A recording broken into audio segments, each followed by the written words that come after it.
So when we are talking about improving our kicks, an often neglected part is the actual foot position or the foot shape.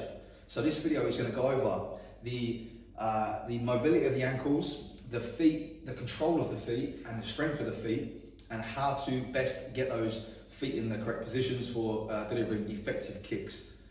Quite often people are throwing kicks in the air and their foot is in the wrong position, and to me this is the same as someone throwing a punch with a fist that's open.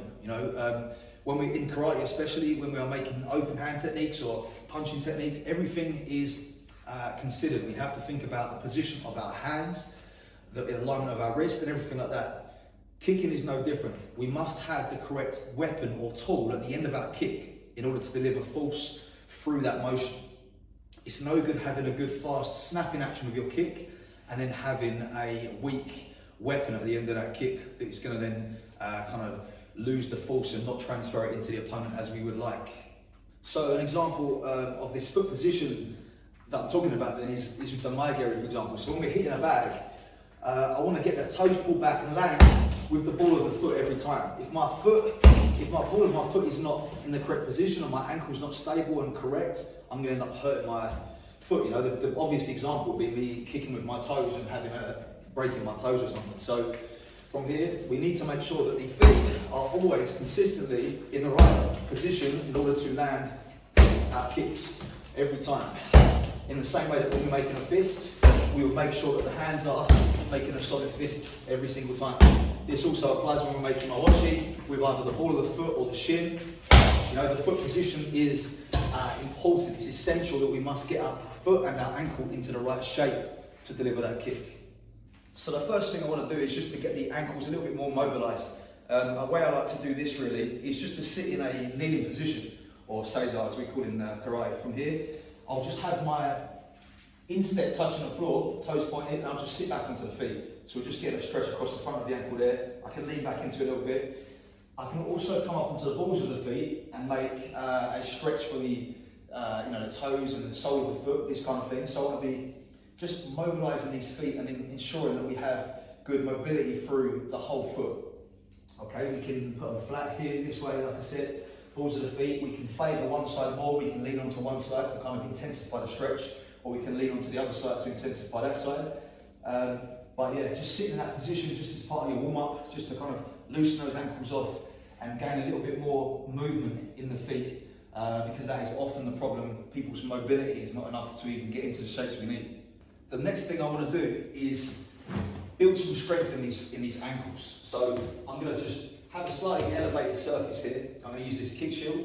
I want to drop my heel low beyond the toes, or deeper than the toes, and I want to just pull up into a calf raise from here. Just pop up and down. Just getting the stretch at the bottom of the motion there and just coming back up, working on these calf raises. We can add load to that, of course, to make it a harder exercise. But I want to be working here, getting the heel nice and low below those toes and driving up, working on those calves. Just coming down and back up. Of course we do both sides, so dropping that heel low and coming back up. Hold on to the wall for stability in this exercise here. Just coming back up and down. I want to spend quite a lot of time in that bottom position. So I want to spend a little bit of time down here in the stretch before I come back up. I don't want to be going too quick with this and just kind of bouncing into the movement. I want to take my time slowly into that stretch and then come out, so we're kind of losing all of that elastic energy, the kind of rebound energy. I want to just put it all into the calves and strengthen those calves and ankles up. So nice and slow, pause there and drive back up this way. Try to eliminate any bend in the knee as well.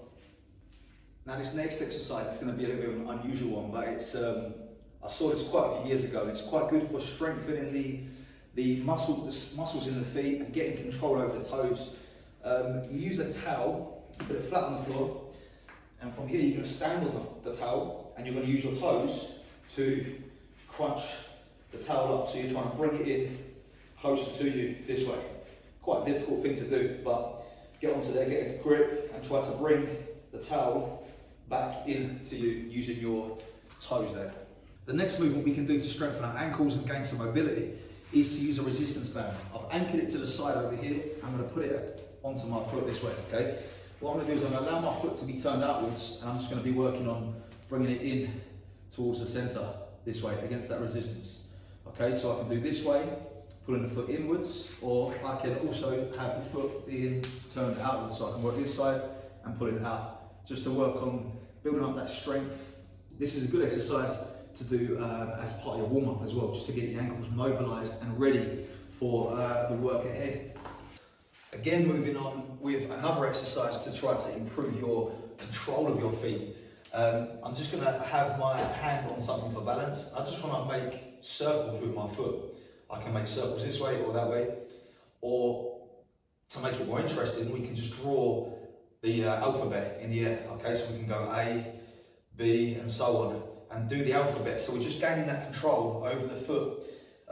Because actually what I find with beginners and a lot of people is they struggle to actually do that. You know, even to make a foot, just a circle with the ankle, not the leg, but just the foot. You know, just pointing the toes and making a circle with that foot is actually quite difficult for a lot of people.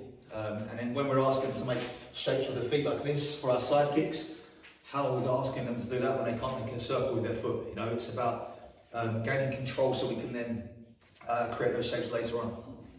So now that we have better control and mobility in our ankles, we need to start practicing the shapes of the kicks. So we can start extending and holding these positions that we need to get, you know, getting the balls of the feet forwards for the my area front kick, get the edge of the foot for the side kick, you know, the heel position. Just training those positions, even Ushiro, you know, having the heel being the most prominent part of the kick there.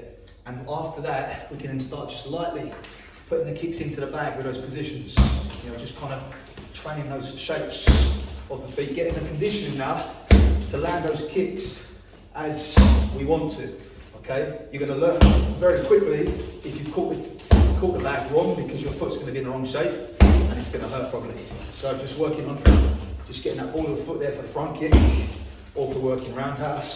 You can get the ball of the foot or shin if you want to go with that one, or you can go back kick with the heel position there.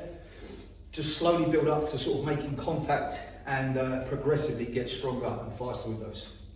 So hopefully you found some of that helpful and maybe you'll add some to your training. If you enjoyed the video, please leave a comment and let me know. Give me some ideas of what you'd like to see in this channel as well, because this is also about helping you to improve your martial arts or your karate as a whole. So let me know what you would like to see in the comments. Subscribe if you haven't done to the channel already, and I will see you in the next video.